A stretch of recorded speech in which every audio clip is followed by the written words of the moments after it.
بسم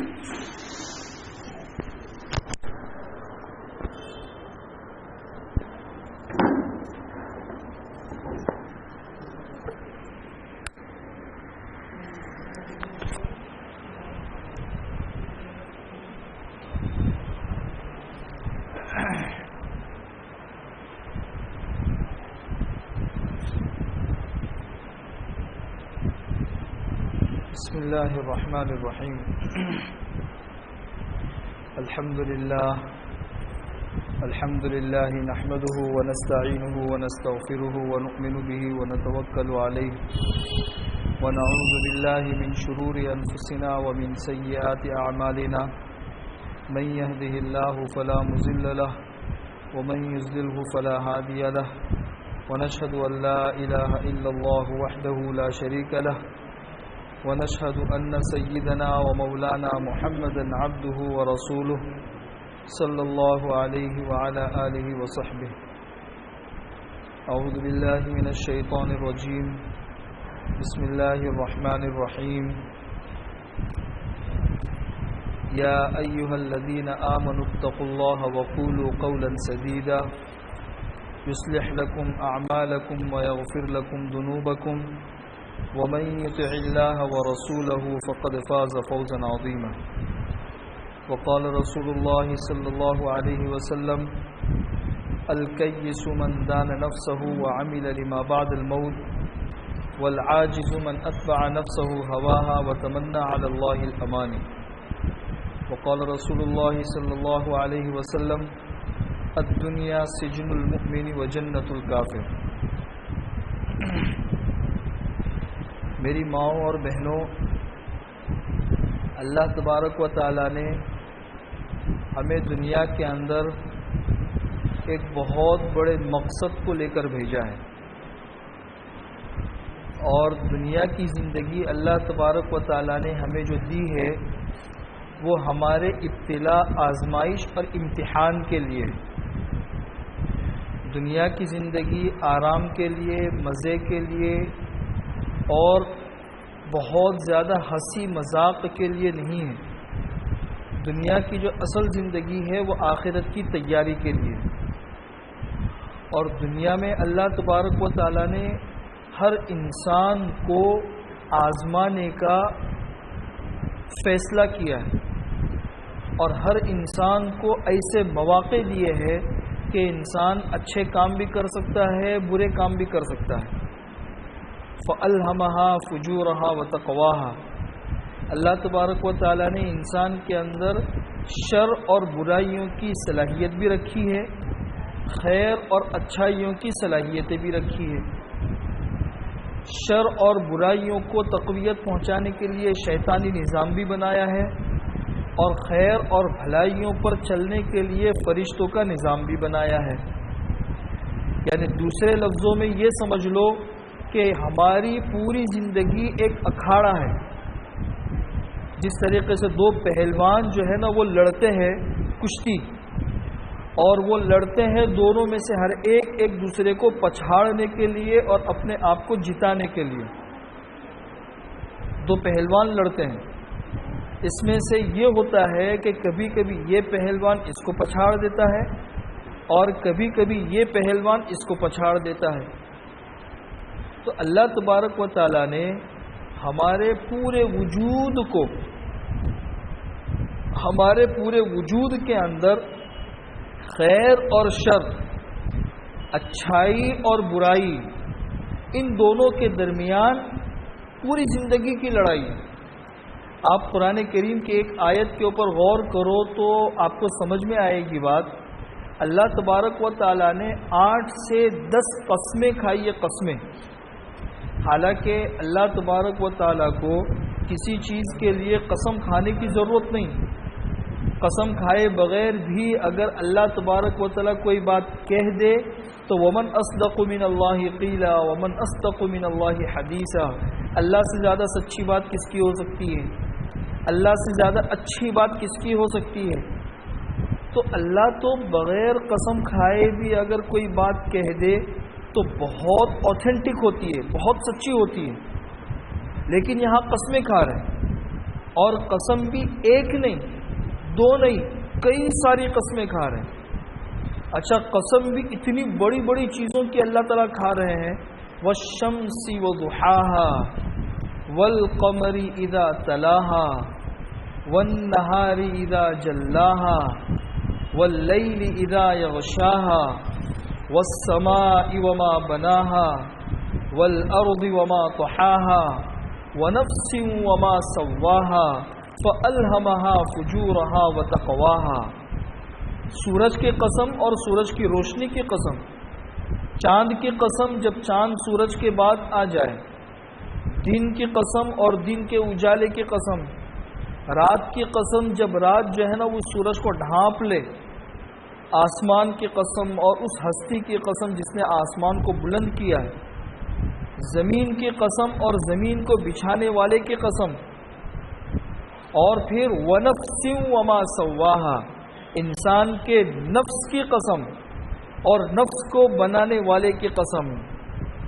فَأَلْهَمَهَا فُجُورَهَا وَتَقْوَاهَا، اللہ تبارک و تعالی نے اس نفس کو الہام کیا ہے، اس کا شر بھی اور اس کا خیر بھی۔ قَدْ أَفْلَحَ مَنْ زَكَّاهَا وَقَدْ خَابَ مَنْ دَسَّاهَا، جس نے اس نفس کو پاکیزہ بنا لیا وہ ہے اصل کامیاب، اور جس نے اس نفس کو دھسا دیا گناہوں میں وہ ہو گیا اصل ناکام۔ یہاں پہ اللہ تبارک و تعالی نے اتنی ساری قسمیں کھانے کے بعد جو اصل بات بتائی ہے وہ ہے سمجھنے کی ضرورت، جس کو میں نے آپ لوگوں کو کہا کہ ہماری پوری زندگی ایک اکھاڑا ہے، اور یہ اکھاڑا ہے اچھائی اور برائی کے درمیان لڑائی کا۔ ہماری پوری زندگی کے اندر ہم دیکھتے ہیں کہ ہمارے اوپر کبھی کبھی کچھ غلط کام غالب آ جاتے ہیں۔ کبھی کبھی طبیعت چاہتی ہے کہ بھئی پردہ کرتے کرتے تھک گئے، چلو بھئی پردہ نہیں کریں گے تو کیا ہو جائے گا۔ کبھی کبھی یوں ہوتا ہے کہ بھئی نمازیں پڑھتے پڑھتے بہت وقت ہو گیا، کبھی کبھی چھوٹ گئی تو کیا ہو گیا، ارے کبھی کبھی جھوٹ بول دیا تو اس میں کیا ہو گیا، ارے مجلسوں میں بیٹھ کے کبھی کسی کی غیبت کر لی، برائی کر لی تو کیا ہو گیا بھائی۔ اس کے اندر ہر چیز کے اندر کبھی کبھی انسان کی طبیعت جو ہے نا وہ شر کی طرف مائل ہوتی ہے، اور کبھی اللہ کی طرف سے ایسی رحمتیں نازل ہوتی ہے کہ انسان کی طبیعت خیر کی طرف مائل ہونے لگتی ہے۔ انسان کی صبح کی تسبیحات بھی شروع، شام کی تسبیحات بھی شروع، پردے کی پابندی بھی شروع، اور نیکیوں کا اہتمام بھی شروع، تو یہ خیر کا سیزن آ گیا۔ تو یہ خیر اور شر ان دونوں کے درمیان اکھاڑا پوری زندگی کا ہے، پوری زندگی کا۔ حضرت مولانا ابرار الحق صاحب رحمۃ اللہ علیہ سے کسی نے کہا کہ حضرت کبھی کبھی بہت سدھر جاتا ہوں اور پھر اس کے بعد پھر سے گناہ ہونے لگتے ہیں، بہت تکلیف ہوتی ہے، کیا کریں۔ ظاہر سی بات ہے کہ یہ بھی ایمان کی نشانی ہے کہ اذا سرت کا حسنتک و اساءت کا سیئتک، دو چیزیں ہیں کہ جب تمہاری نیکیاں تمہیں خوش کر دے اور تمہاری برائیاں تم کو تنگ دل اور منقبض کر دے، کہ اچھائیوں سے تمہیں خوشی ہو اور گناہوں سے تمہیں تکلیف ہونے لگے، تو یہ ایمان کی نشانی، ایمان کی نشانی۔ جو انسان ایمان والا نہیں ہوتا یا اس کے دل کے اندر ایمان بہت کمزور ہوتا ہے تو اسے اچھائیوں سے خوشی نہیں ہوتی، اور اگر غلط کام کر لیا تو اسے احساس بھی نہیں ہوتا، ارے بھئی کیا ہو گیا۔ جیسے حدیث کے اندر آتا ہے نا کہ ایمان والا گناہ کرنے کے وقت میں ایسا ہوتا ہے جیسا کہ وہ پہاڑ کے نیچے کھڑا ہوا ہے اور ہمیشہ ڈرتا رہتا ہے کہ کہیں یہ پہاڑ جو ہے وہ ہمارے پر گر نہ جائے۔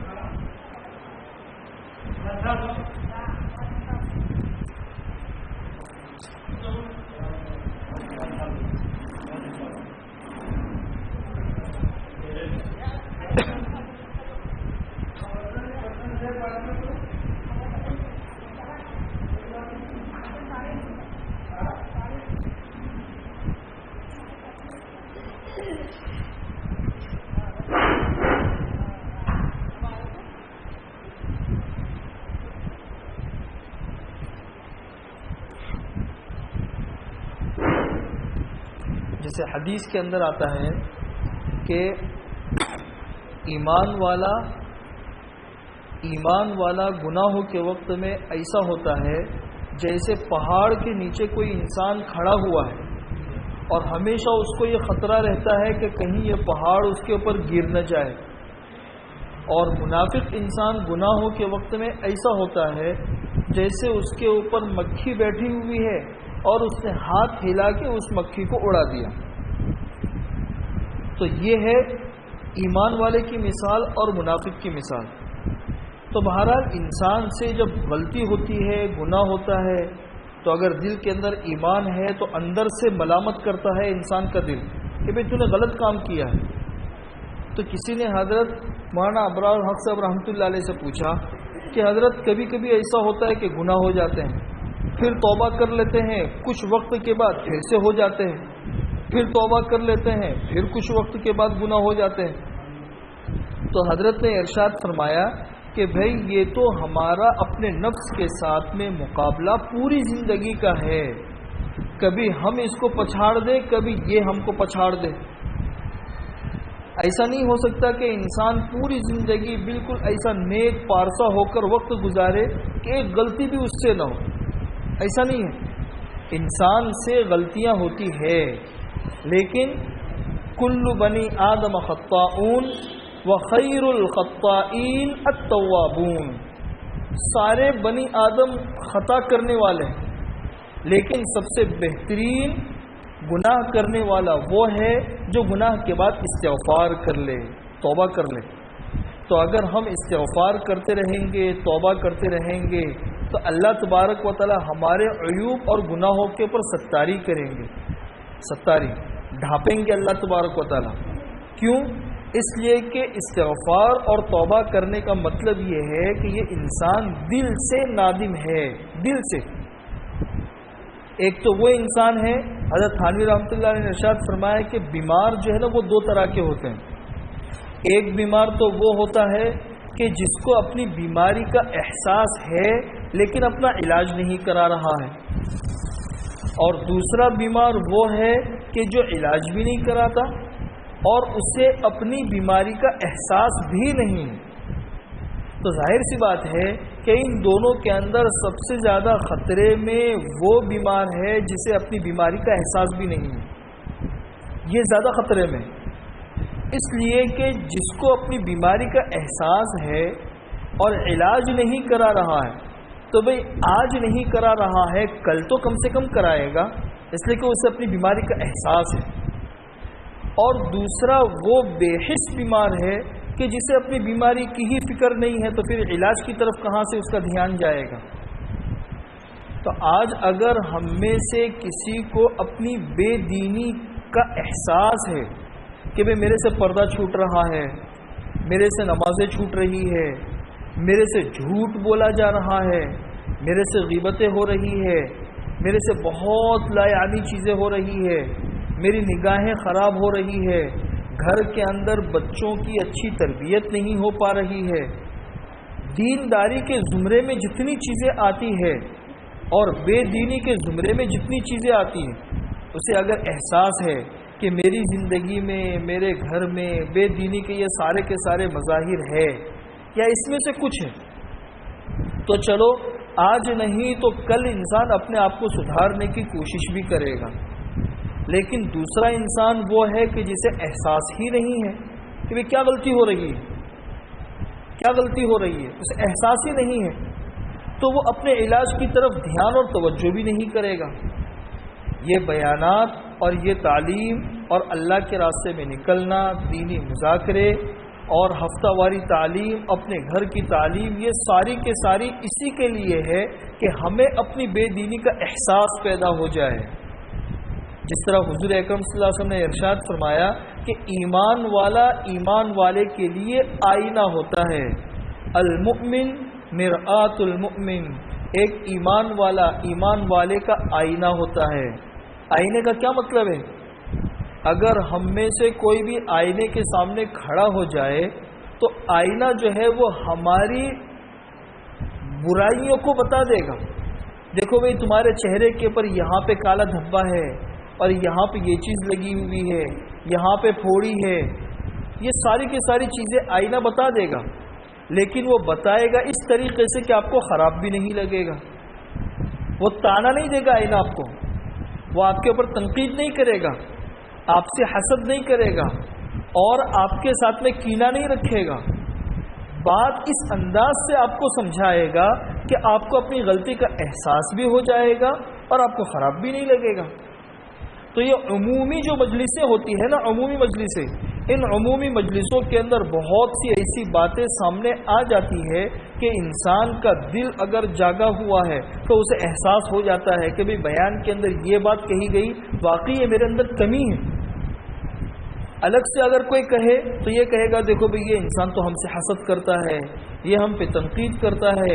اسی طرح تعلیم کے مذاکرے کے اندر آپ بیٹھے، چاہے ہفتہ واری تعلیم میں بیٹھے ہو، چاہے اپنے گھر کی تعلیم میں بیٹھے ہو، اب تعلیم کے اندر بہت سی احادیث ایسی آتی ہے، بہت سی قرآن کریم کی آیتیں ایسی آتی ہے کہ جسے پڑھ کر فوراً ہمارا دماغ گھومنے لگتا ہے کہ ہاں بھائی یہ تو بڑی عجیب بات ہے. جس طرح ایکس رے مشین ہوتی ہے نا، ایکس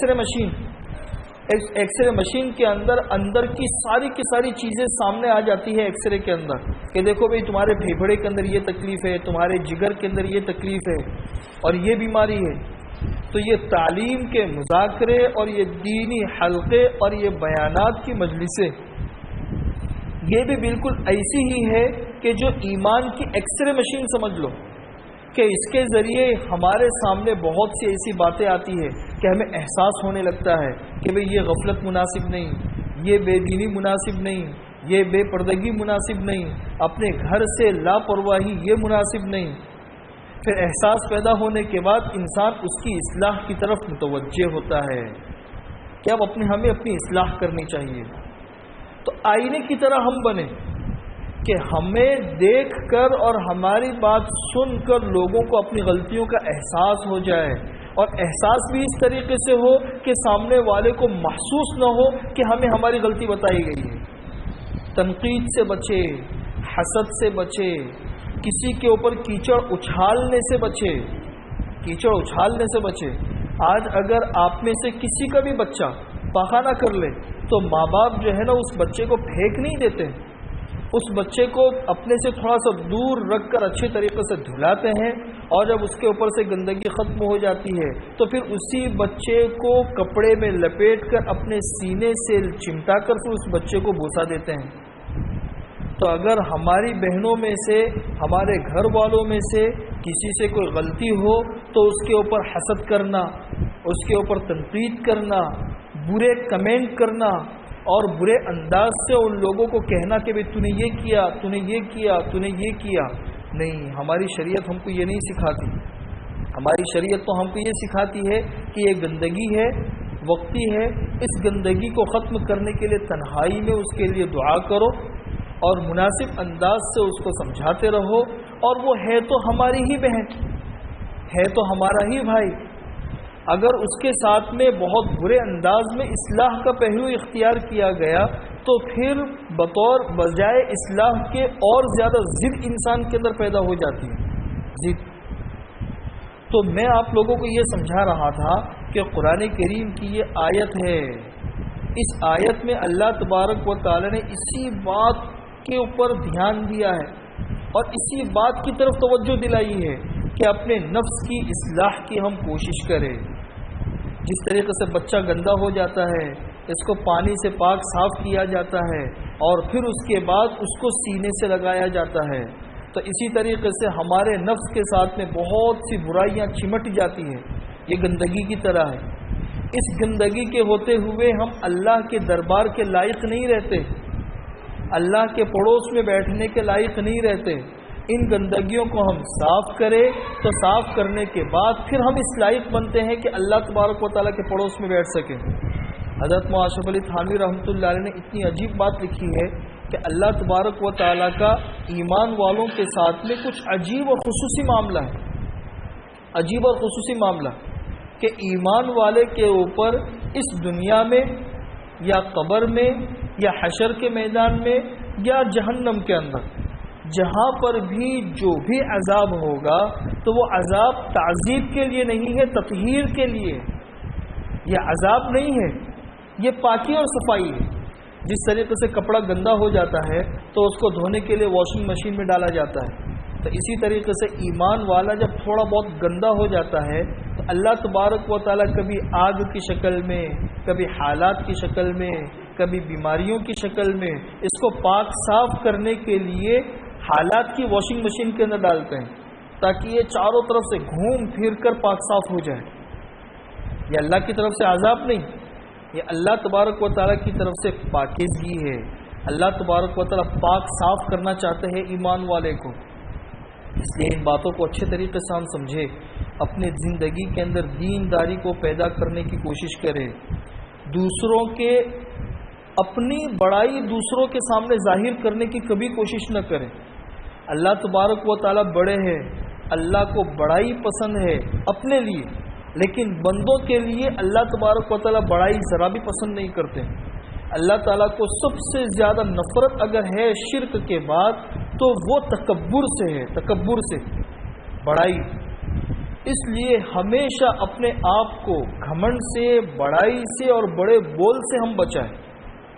مولانا اشرف علی تھانوی رحمۃ اللہ علیہ کی کتاب کا مطالعہ کر رہا تھا، اس میں اتنی عجیب بات انہوں نے لکھی ہے، اتنی عجیب بات، شاید آپ لوگ بھی پہلی ہی مرتبہ سن رہے ہوں گے۔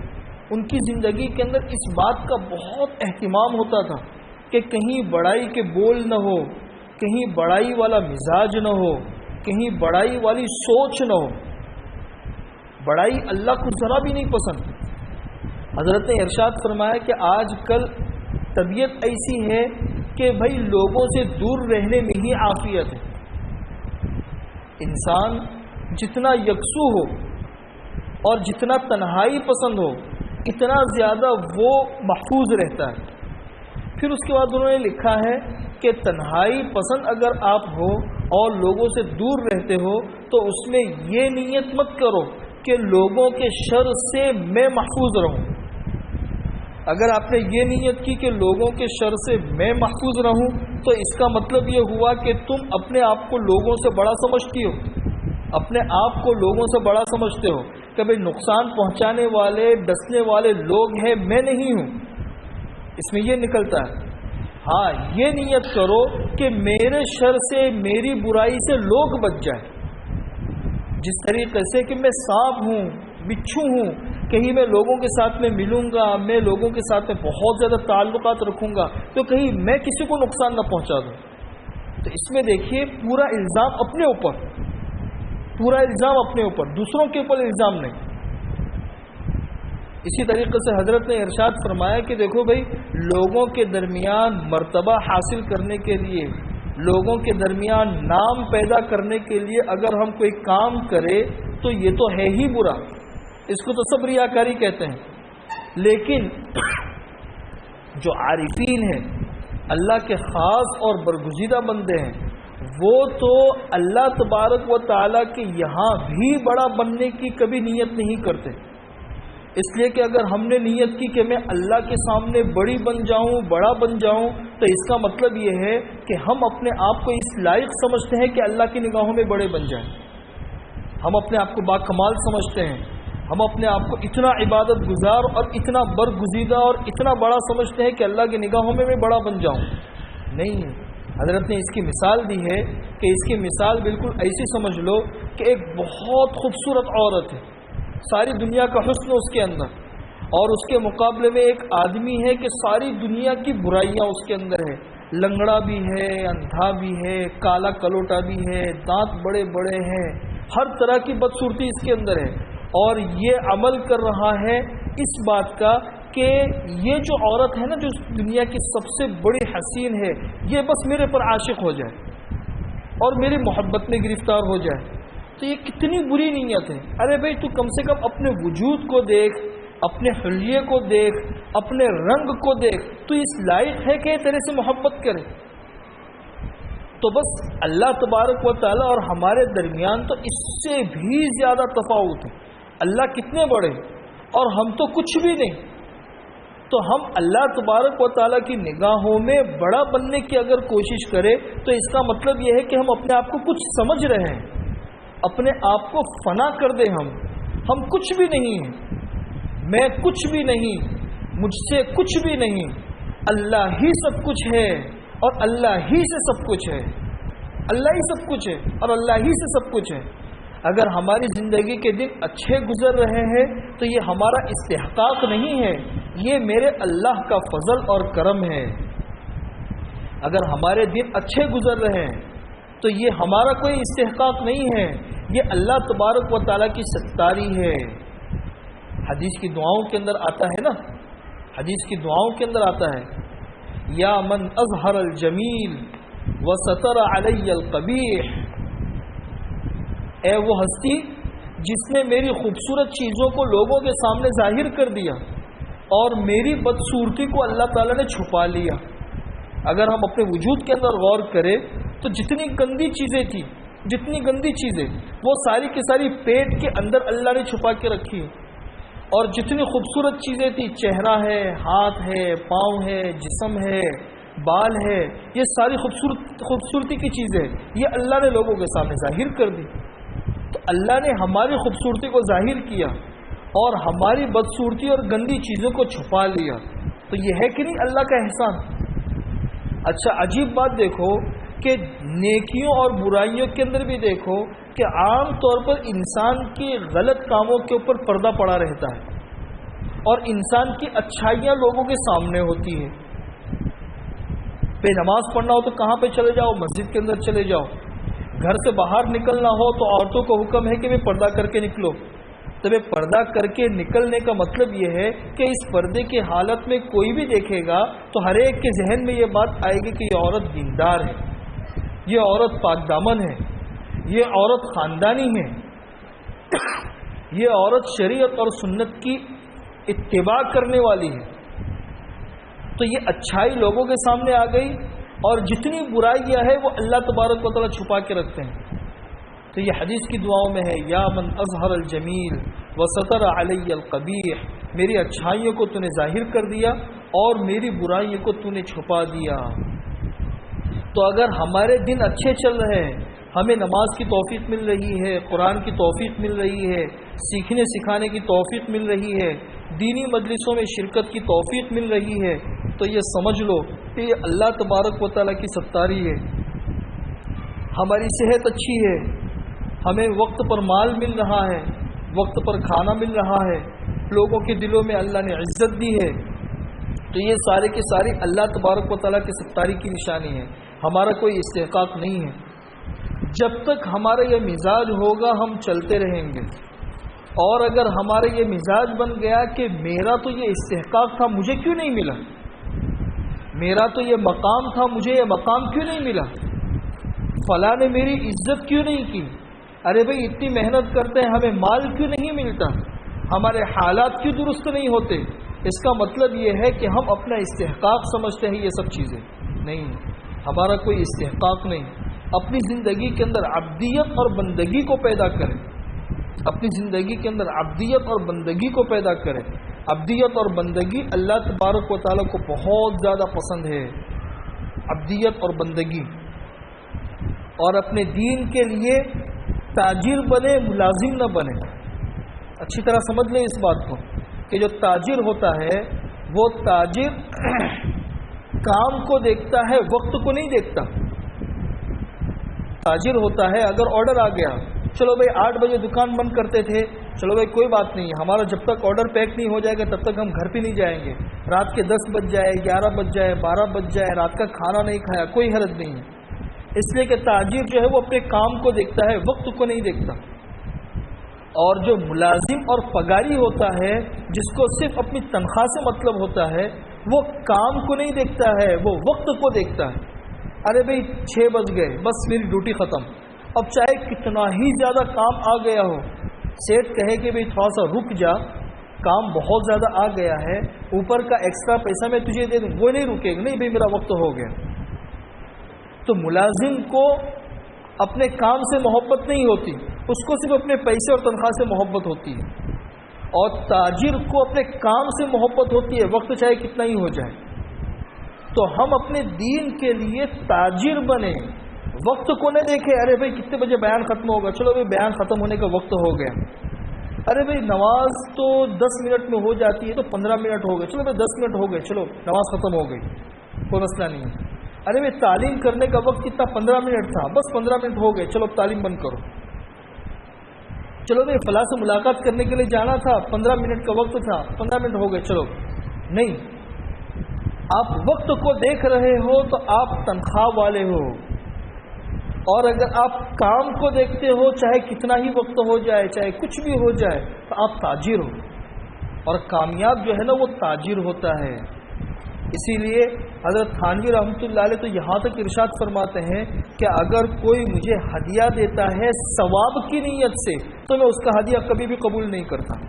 ثواب، ارے بھائی ثواب ملے گا، ارے بھائی ثواب تو ملنا ہوگا، وہ تو ثواب تو مل ہی جائے گا، لیکن ثواب کی نیت کرنے کا مطلب یہ ہے کہ انسان جو ہے وہ میری محبت میں یہ کام نہیں کر رہا ہے، یہ صدقہ دے رہا ہے۔ جس طریقے سے حضرت نے مثال دی ہے کہ انسان اپنے گھر والوں کو پیسہ دیتا ہے مہینے کا خرچہ، تو مہینے کا خرچہ دینے کے وقت میں ثواب کی نیت نہیں کرتا ہے کہ بھائی چلو بھائی ثواب ملے گا، نہیں، ثواب کی نیت کا خیال بھی نہیں ہوتا ہے۔ ثواب ملتا ہے اس کو لیکن ثواب کی نیت نہیں ہوتی، کیوں؟ اس لیے کہ اس کو اپنے گھر والوں سے محبت ہوتی ہے، اس محبت میں یہ کام کر رہا ہوتا ہے، اور اس محبت میں انسان اتنا اندھا ہوتا ہے کہ اس کا ذہن ثواب کی طرف بھی نہیں جاتا، جبکہ اس کا ثواب اتنا ہے کہ بعض کتابوں میں لکھا ہوا ہے کہ کل قیامت کے میدان میں نیک کاموں میں نامہ اعمال میں جو چیز تولی جائے گی وہ سب سے پہلے وہ خرچہ تولا جائے گا جو انسان اپنے بیوی بچوں کو ماہانہ دیتا ہے، اتنا بڑا اس کا ثواب ہے، لیکن اس ثواب کی طرف انسان کا ذہن کبھی بھی نہیں جاتا، اس لیے کہ انسان محبت میں کام کر رہا ہے۔ محبت میں اگر آپ کسی کو ہدیہ دیتے ہیں جس سے آپ کو ایک دم شدید دلی محبت ہوتی ہے تو اس میں بھی کبھی بھی آپ کا ذہن ثواب کی طرف نہیں جاتا ہے۔ ثواب کی طرف کب جاتا ہے؟ جب کسی غریب کو مستحق ضرورت مند سمجھ کر پھر آپ دیتے ہیں تو بھائی ثواب کی نیت کرتے ہو۔ تو بھائی دین کے کام بھی کرو اللہ کی محبت میں بالکل اندھے ہو کر، اللہ کی محبت میں، اللہ کی محبت، دین کی محبت، رسول کی محبت یہ ہمارے دل و دماغ کے اندر ایسی ہو کہ دنیا کے مفادات تو بہت دور کی بات ہے، دنیا کے مفادات تو بہت دور کی بات ہے، دینی مفادات کے اندر بھی بس اتنا مفاد کافی ہے کہ ہم اللہ کی محبت میں کام کر رہے ہیں۔ علامہ اقبال کہتے ہیں نا، دنیا جو چھوڑ دی ہے تو عقبہ بھی چھوڑ دے، دنیا جو چھوڑ دی ہے تو عقبہ بھی چھوڑ دے، ثواب تو ہر عمل کا ملے گا، ثواب تو ہر عمل کا ملے گا، لیکن انسان اپنی طبیعت کے اوپر غالب کرے اللہ کی محبت کو۔ جس طرح لیلا مجنون کے قصے میں آتا ہے کہ مجنون جو ہے وہ سمندر کنارے بیٹھے ہوئے تو کچھ لکھ رہے تھے، کوئی پاس سے گزرا، اس نے کہا کہ بھئی کیا کر رہے ہو؟ تو اس نے کہا کہ میں لیلا کا نام لکھنے کی مشق کر رہا ہوں کہ لیلا کا نام کس طریقے سے لکھوں۔ اب یہ انسان ایک عورت کی محبت میں اتنا پہنچ چکا ہے کہ اس کے نام لکھنے کی مشق کر رہا ہے، حالانکہ اس کا نام لکھنے کے اندر کیا ہے، اس نام کے لکھنے کی بھی وہ مشق کر رہا ہے۔ عارف رومی رحمۃ اللہ علیہ ارشاد فرماتے ہیں کہ اللہ کی محبت تو دنیا اور مخلوق کی محبت سے کئی گنا زیادہ ہوتی ہے۔ انسان کی طبیعت پر جب اللہ کی محبت کا غلبہ ہو جاتا ہے تو پھر تو ہر مشکل چیز انسان کے لیے آسان ہو جاتی ہے۔ آج ہمارے لیے دین کے بہت سارے کام کرنے اس لیے مشکل ہوتے ہیں، دین کے بہت سارے تقاضوں پر عمل کرنا اس لیے مشکل ہوتا ہے کہ ہم دین کو ایک ملازمانہ انداز میں دیکھتے ہیں، دین کو ہر چیز میں یہ دیکھتے ہیں کہ بھئی یہ کوئی حق تو نہیں ہے، بس اتنا کر لیا کافی ہے، اتنا کر لیا کافی ہے، اتنا کر لیا بس کافی ہے، اس سے زیادہ ہم نہیں کر سکتے۔ اپنے مزاج میں اللہ کی محبت کا غلبہ ہو اور اپنے مزاج میں اپنے دین کے لیے تاجرانہ مزاج ہو، تب تو کام کرنے کا ہے کچھ فائدہ۔ اور اگر یہ مزاج اور یہ سوچ نہیں ہے تو بس دھکا مار کے انسان اپنی زندگی کا دن گزار رہا ہے اور دین پر عمل کر رہا ہے، ایسا ہے۔ محبت سے کام کرنے آسان ہوتے ہیں، اللہ کی محبت ہوگی تو نماز پڑھنا آسان ہوگا۔ نماز پھر انسان کیسی پڑھے گا؟ نماز کے اندر 3 چیزیں ہیں، اچھی طرح سمجھ لو. نماز کے اندر 3 چیزیں ہیں، اچھی طرح سمجھ لو. جس طریقے سے انسان ہوتا ہے، اس انسان کا ایک جسم ہوتا ہے، اور اس انسان کی ایک روح ہوتی ہے، اور ایک انسان کے اندر کی خوبصورتی ہوتی ہے. یہ 3 چیزیں اگر ہے تو انسان کامل سمجھا جاتا ہے لوگوں کی نگاہوں میں. اگر انسان کی لاش ہے، اس میں روح نہیں ہے، کوئی فائدہ نہیں.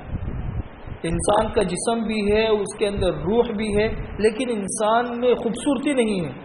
ہاتھ ٹوٹا ہوا ہے، پاؤں ٹوٹے ہوئے، چہرہ بالکل بدصورت ہے، دانت ٹوٹے ہوئے ہیں، کان جو ہے نا وہ ٹوٹے ہوئے ہیں، ناک پچکی ہے، تو بھی کامل انسان نہیں ہے.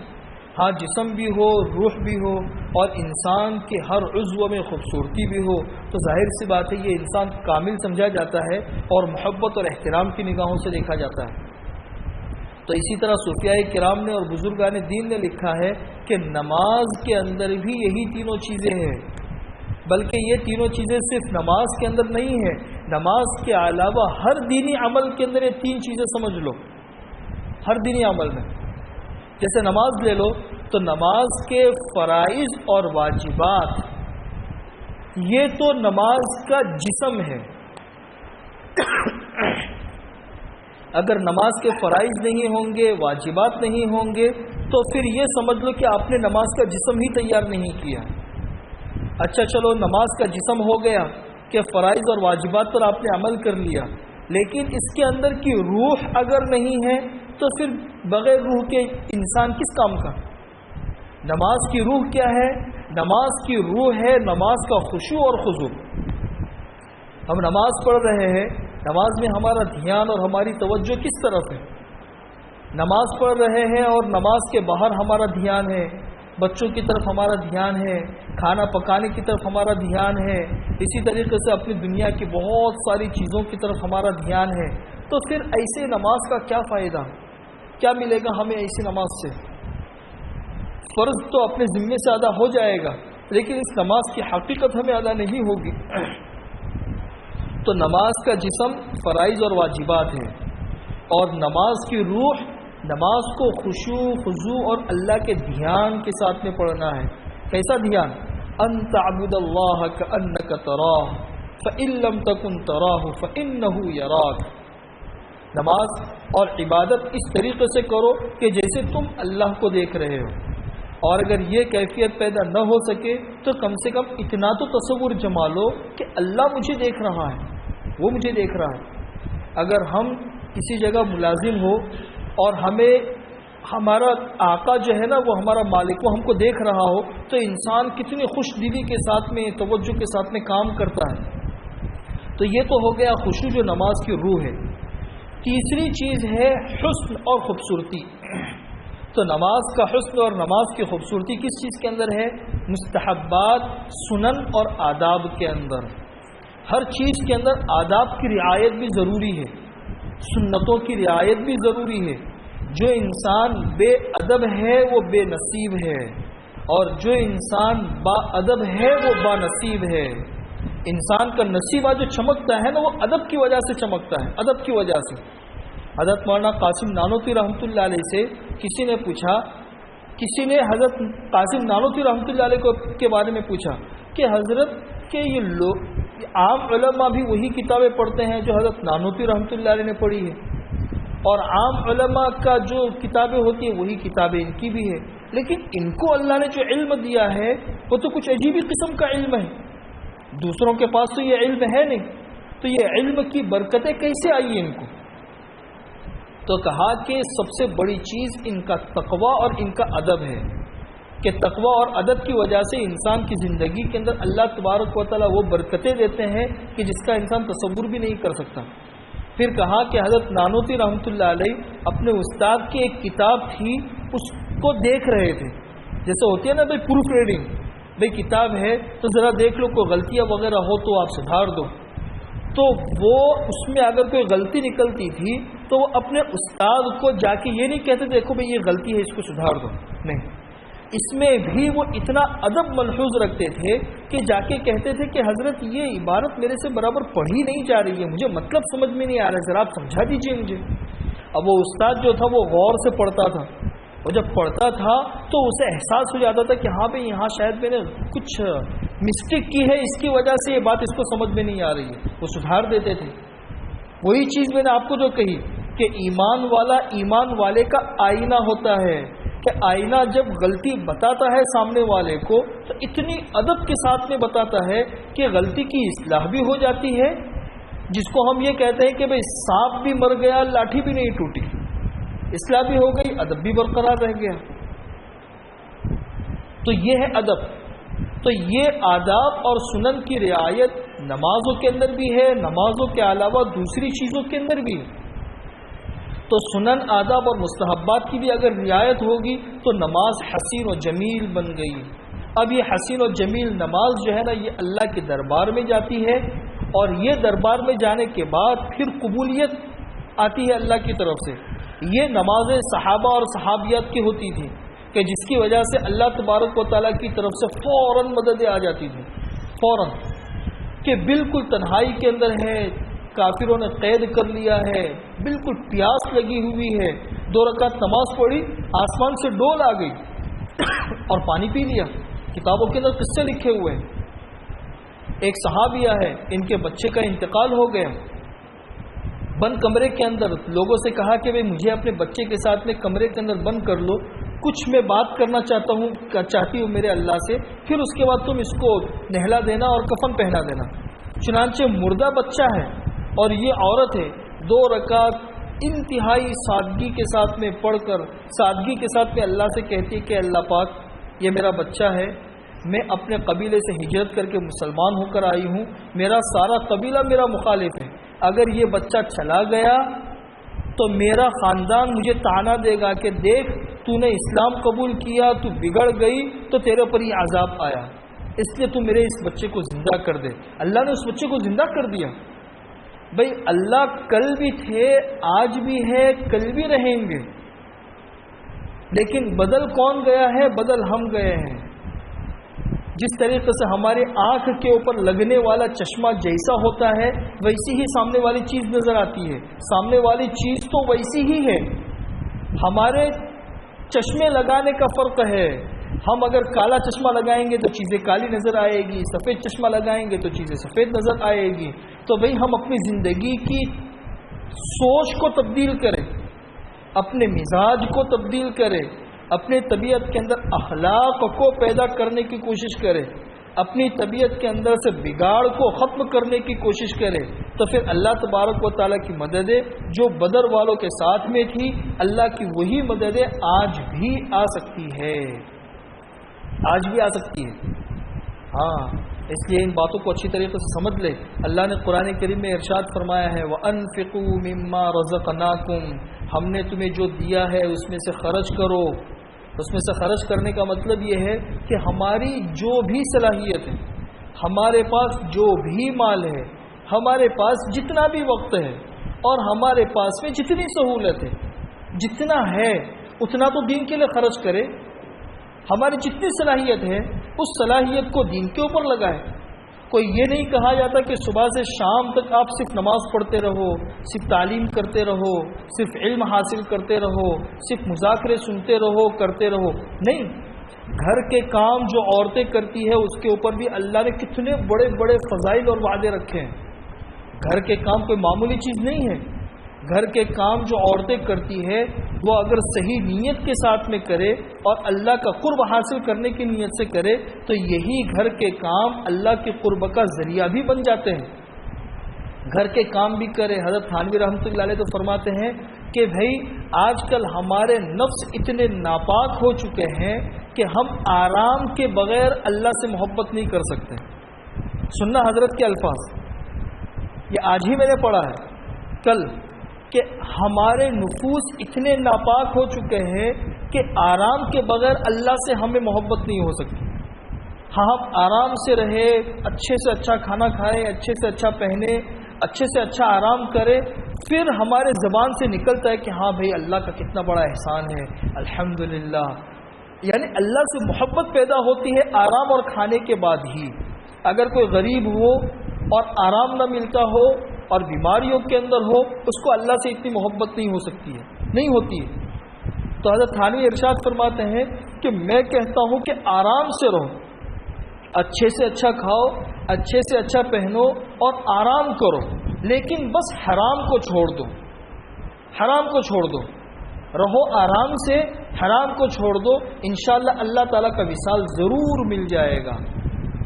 چلتے رہو چلتے رہو چلتے رہو۔ حضرت نے مثال دی ہے اس کی کہ ایک چھوٹا بچہ ہوتا ہے، ایک چھوٹا بچہ، آپ نے اس کو کہا کہ بھئی ڈول میں پانی بھر کر لاؤ، اور وہ چھوٹا بچہ ہے، ڈول میں پانی بھری اور وہ بچپنے کی وجہ سے وہ اٹھا ہی نہیں پا رہا ہے، تھوڑا سا اٹھایا، چلا، پھر تھک کے رک گیا، پھر اٹھائی، تھوڑا سا چلا، پھر تھک کے رک گیا، بالآخر ایک وقت ایسا آتا ہے کہ آپ تک پہنچتے پہنچتے وہ گر جاتا ہے، اس لیے کہ وہ ڈول اس کے اٹھانے کی سکت میں نہیں ہے، گر جاتا ہے وہ، تو وہ جیسے ہی گرتا ہے تو آپ یعنی ماں باپ جو ہے نا وہ کھڑے ہوتے ہیں، لپک کر اس کو اپنے اٹھا لیتے ہیں اور سینے سے لگا لیتے ہیں۔ آپ کو پتا ہے کہ یہ ڈول بھری ہوئی میرے تک نہیں پہنچا سکتا ہے، لیکن آپ کم سے کم تھوڑا بہت چلانا چاہتے تھے، اس کو تھوڑا بہت چلانا چاہتے تھے۔ بس یہی حال سمجھ لو ہمارا اور ہمارے پیارے اللہ کا، کہ اللہ کو پتا ہے، اللہ کو پتا ہے کہ یہ فاتقوا اللہ ما استطعتم وما قدر اللہ حق قدرہ، کہ اللہ اتنے بڑے ہیں کہ اللہ کا صحیح طریقے سے حق ہم میں سے کوئی بھی ادا نہیں کر سکتا ہے، کوئی بھی ادا نہیں کر سکتا۔ اس کے باوجود اللہ تعالیٰ نے احکامات دیے ہیں، دیکھو بھئی یہ بھی کرو، یہ بھی کرو، یہ بھی کرو، یہ بھی کرو، یہ بھی کرو، بہت سارے احکامات دیے اللہ تعالیٰ نے۔ گناہوں سے بچنے کی تلقین کی ہے، بھئی حسد سے بچو، بغض اور کینہ سے بچو، جھوٹ سے بچو، کسی کو تکلیف مت پہنچاؤ، کسی کو نقصان مت پہنچاؤ، بے پردگی سے اپنے آپ کو بچاؤ، بچوں کی غلط تربیت کرنے سے اپنے آپ کو بچاؤ۔ تو کچھ کرنے کے کام بتائے ہیں اور کچھ چیزوں سے روکا بھی ہے۔ اب یہ بندہ ہے وہ چلتا ہے، یہ بندی ہے یہ چلتی ہے، تھک کے گر جاتی ہے، چلو بھئی پھر سے کھڑے ہو جاؤ، پھر سے چلنا شروع کرو، چلتے چلتے پھر سے گر جاتے ہیں، کبھی غفلت آ جاتی ہے، کبھی معصیت میں مبتلا ہو جاتے ہیں، کبھی بے دھیانی آ جاتی ہے، پھر سے انسان گر جاتا ہے۔ گرنے کے بعد پھر انسان جب اچانک گر جاتا ہے اور ہمت ہار گیا، بس وہ اللہ تبارک و تعالیٰ کی مدد کا وقت ہوتا ہے کہ اس وقت میں اللہ تبارک و تعالیٰ آگے بڑھ کر بندے کو پکڑ لیتے ہیں اور اپنے تک خود ہی پہنچا دیتے ہیں۔ یہ اللہ تبارک و تعالیٰ تک پہنچنے کا طریقہ ہے۔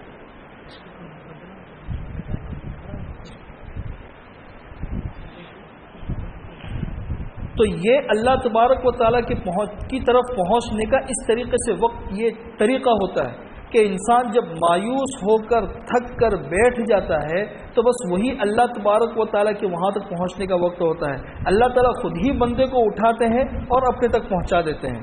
تو اللہ تبارک و تعالیٰ تک پہنچنا ہم میں سے کسی کے بس میں نہیں ہے، ہم میں سے کسی کے بس میں نہیں، بس ہم کرتے رہے، چلتے رہے، مانگتے رہے، مانتے رہے اور چلتے رہے، تو اللہ تبارک و تعالیٰ جب یہ انسان تھک کر بیٹھ جائے گا خود اپنے تک پہنچانے کا انتظام کرے گا۔ اس کے لیے یہ تعلیم کے مذاکرے، دینی مذاکرے اور یہ دینی حلقے اور اللہ تبارک و تعالیٰ کے راستے میں نکلنے کی جو محنتیں ہیں وہ سب اسی کے لیے ہے کہ ہم کام کرتے رہیں، کام کرتے رہیں گے، اللہ تبارک و تعالیٰ اپنے تک پہنچانے کا کوئی نہ کوئی انتظام ضرور کر لے گا۔ اس کے لیے جماعتیں الحمدللہ نکلتی ہے، مستورات کی جماعت بھی نکلتی ہے، مردوں کی جماعتیں بھی نکلتی ہے۔ تو عشرے کے لیے 3 دن کے لیے اور 40 دن کے لیے آپ لوگوں میں سے کون کون تیار ہے وہ آپس میں تشکیل کر لیں، اور تشکیل کرنے کے بعد اس کے نام لکھ لیں، اور نام لکھنے کے بعد پھر یہاں کے ذمہ داروں تک پہنچانے کی کوشش کریں۔ 3 دن کے نام بھی لکھ لے، عشرے کے نام بھی لکھ لے اور چلے کے نام بھی لکھ لے، اور اس کے ساتھ ساتھ میں اس بات کا بھی دھیان دے کہ اپنے گھروں کے اندر جیسے وقت وقت پر میں نے کہا اپنے بچوں کی صحیح تربیت اور فکر، اپنے پردے کا اہتمام، اسی طریقے سے اپنے گھر کے اندر تعلیم اور قرآن کریم کے حلقے، اور ہفتہ واری جو آپ کے پورے گاؤں کے اندر 4 جگہوں کے اوپر تعلیم ہوتی ہے اس تعلیم کے اندر جڑنے کی کوشش، ان سب چیزوں کی بھی ہم کوشش کرتے رہے۔ اللہ تعالی ہم سب کو عمل کرنے کی توفیق نصیب فرمائے۔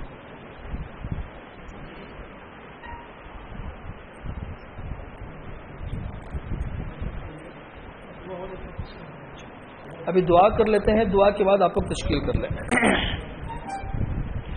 اللهم صل على محمد وعلى آل محمد كما صليت على إبراهيم وعلى آل إبراهيم إنك حميد مجيد. ربنا ظلمنا أنفسنا وإن لم تغفر لنا وترحمنا لنكونن من الخاسرين. ربنا لا تزغ قلوبنا بعد إذ هديتنا وهب لنا من لدنك رحمة إنك أنت الوهاب. لا إله إلا الله الحليم الكريم. سبحان الله رب العرش العظيم. الحمد لله رب العالمين. نسألك موجبات رحمتك وعزائم مغفرتك والغنيمة من كل بر والسلامة من كل إثم. لا تدع لنا ذنبا إلا غفرته ولا هما إلا فرجته ولا دينا إلا قضيته ولا حاجة من حوائج الدنيا هي لك رضا ولنا فيها صلاح إلا قضيتها ويسرتها يا أرحم الراحمين. اللهم يا من لا تراه العيون ولا يصفه الواصفون ولا تخالفه الظنون ولا تغيره الحوادث ولا يخشى الدوائر، يعلم مثاقيل الجبال ومكائل البحار وعدد قطر الأمطار وعدد ورق الأشجار وعدد ما أظلم عليه الليل وأشرق عليه النهار. يا من لا تواري منه سماء سماء ولا أرض أرضا ولا جبل ما في قعره ولا بحر ما في وعره.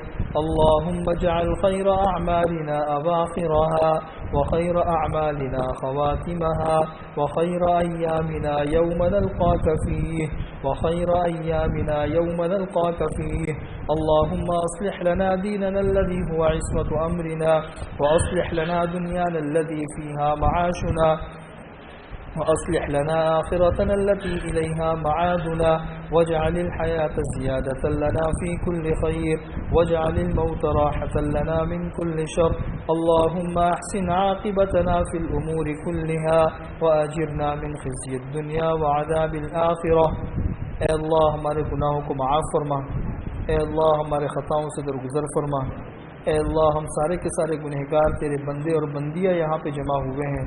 اے اللہ عافیت کے ساتھ ہمارے سارے گناہوں کو معاف فرما دے، دن اور رات کے گناہوں کو معاف فرما دے، چھوٹے اور بڑے گناہوں کو معاف فرما دے، جاہی اور باہی گناہوں کو معاف فرما دے.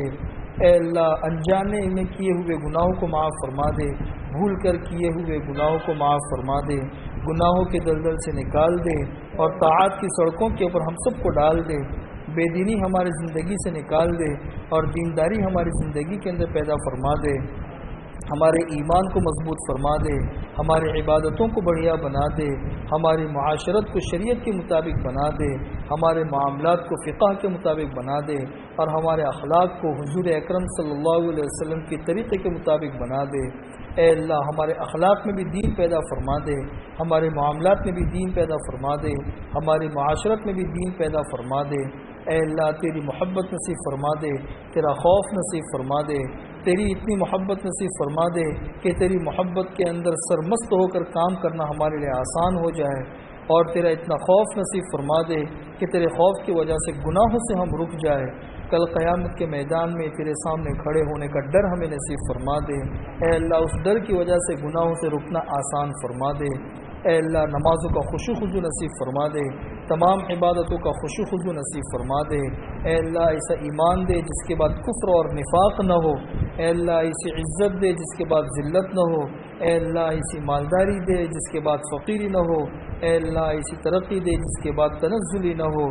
اے اللہ ایسی صحت دے جس کے بعد بیماری نہ ہو. اے اللہ اس مجمع میں جو پریشان حال ہو عافیت کے ساتھ اس کی پریشانیوں کو دور فرما دے، جو مقروض ہو عافیت کے ساتھ ان کے قرضوں کے ادا ہونے کے غیب سے صورت اور شکلیں پیدا فرما دے. اے اللہ جو پریشان ہو ان کی پریشانیوں کو دور فرما دے. اے اللہ آپ نے جس کرم سے ہم سب کو یہاں پہ جمع فرمایا ہے اپنے اسی کرم سے جنت الفردوس میں قیامت تک آنے والی ہماری نسلوں کے ساتھ ہم سب کو جمع فرما دے. اے اللہ آپ کے نزدیک کوئی مشکل نہیں ہے. اے اللہ اس مجمع میں جس کے دل میں جو جائز مقاصد ہو عافیت کے ساتھ ان کے جائز مقاصد کو پورا فرما دے. قیامت تک آنے والی ہماری نسلوں کے اندر کوئی بے دین پیدا نہ ہو، کوئی فاسق اور فاجر پیدا نہ ہو، کوئی بدعتی پیدا نہ ہو، کوئی منافق پیدا نہ ہو، کوئی گنہگار پیدا نہ ہو، اس کی غیر سے صورت شکل پیدا فرما دے۔ قیامت تک آنے والی ہماری نسلوں کے اندر دیندار لوگ پیدا ہو، داعی اور علماء پیدا ہو۔ اے اللہ تجھے پہچاننے والے، تیری بات کو دنیا میں پہنچانے والے پیدا ہو، اس کی غیر سے صورت شکل پیدا فرما دے۔ اے اللہ جو مانگا وہ بھی عطا فرما، جو مانگنے سے رہ گیا وہ بھی عطا فرما۔ اے اللہ ہمیں مانگنا نہیں آتا مگر آپ کو دینا تو آتا ہے۔ اے اللہ جو مانگا وہ بھی عطا فرما، جو مانگنے سے رہ گیا وہ بھی عطا فرما۔ اور اے اللہ اپنے فضل و کرم سے ہماری ساری دعاؤں کو بے انتہا قبول فرما۔ اللہم انا نسألک من خیر ما سألک منہ عبدک و نبیک سیدنا محمد صلی اللہ علیہ وسلم، ونعوذ بک من شر ما استعاذک منہ عبدک و نبیک سیدنا محمد صلی اللہ علیہ وسلم۔ انت المستعان وعلیک البلاغ ولا حول ولا قوة الا باللہ العلی العظیم۔ سبحان ربک رب العزة عما یصفون وسلام علی المرسلین والحمد للہ رب العالمین۔ آپس میں تشکیلیں کر لے اور نام لکھ لے اور پھر اس کے بعد یہاں ذمہ داروں تک پہنچا دیں۔